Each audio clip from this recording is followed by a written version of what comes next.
അതെ, ഞങ്ങൾ തൃശ്ശൂർ എക്സിബിഷൻ കാണാൻ പോണേ 4 പേരുണ്ട് കേട്ടോ. അങ്ങോട്ട് കിടക്കാൻ നോക്കിയപ്പോഴാണ് ഞാൻ സിഗ്നൽ വിട്ട സമയമാണെന്നുണ്ട് മുട്ടൻ തിരക്കായിരുന്നു. അപ്പം ഞങ്ങൾ നേരെ സബ്വേ വഴി ഇറങ്ങി. അവന്മാരാണെങ്കിൽ സബ്വേ കണ്ടിട്ടില്ലായിരുന്നു. അവന്മാരാദ്യമായിട്ട് ഇതൊക്കെ കാണുന്നത്.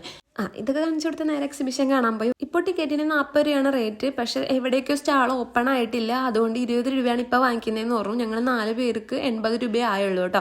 നമ്മൾ തൃശ്ശൂർ പൂരത്തിൻ്റെ സമയത്താണെങ്കിൽ ടിക്കറ്റ് റേറ്റ് 50 രൂപയൊക്കെ ആവേ. ആ സമയത്തൊന്നും ഒന്നും വാങ്ങിക്കാൻ നിൽക്കണ്ട, മുട്ട റേറ്റ് ആയിരിക്കും. അതുമാതിരി സാധനമായിരിക്കും. ഞാൻ പോയിട്ട് ഈ ഒരു ഐറ്റം വാങ്ങിച്ചായിരുന്നു. എനിക്ക് ഭയങ്കര ഇഷ്ടപ്പെട്ടു. കാശും കൊടുക്കില്ലേ അത്. എനിക്ക് ബാഗ് ഇഷ്ടമായിരുന്നു കേട്ടോ. പിന്നെ ഞാൻ വാങ്ങിച്ചില്ല. നല്ല റേറ്റാണ് പറയുന്നത്, 800 500 അങ്ങനെയൊക്കെയാണ് പറയുന്നത്. ഇതൊക്കെ പിള്ളേർക്ക് പറ്റിയ ഐറ്റംസ് ആണ്.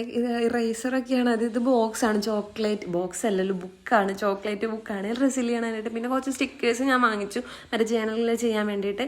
മിഡിക്കൊക്കെ ഫിക്സഡ് റേറ്റ് ആണ്. എന്നാലും ഈ എക്സിബിഷൻ കഴിയുന്ന ലാസ്റ്റ് ദിവസം ഇവർ ഇതിനൊക്കെ റേറ്റ് കുറയ്ക്കും. എന്തെങ്കിലും വാങ്ങിക്കുന്നുണ്ടെങ്കിൽ ആ സമയത്ത് വന്ന് വാങ്ങിച്ചാൽ മതി, നല്ല റേറ്റ് കുറവായിരിക്കും. അതിനെ കുറിച്ച് തെണ്ടിപ്പിറക്കി ഞങ്ങൾ ഇതും വാങ്ങിച്ച് എക്സിബിഷൻ ഹാളിൽ നിന്ന് ഇറങ്ങി. അപ്പോൾ ഇത്രേ ഉള്ളൂ കേട്ടോ. Thank you.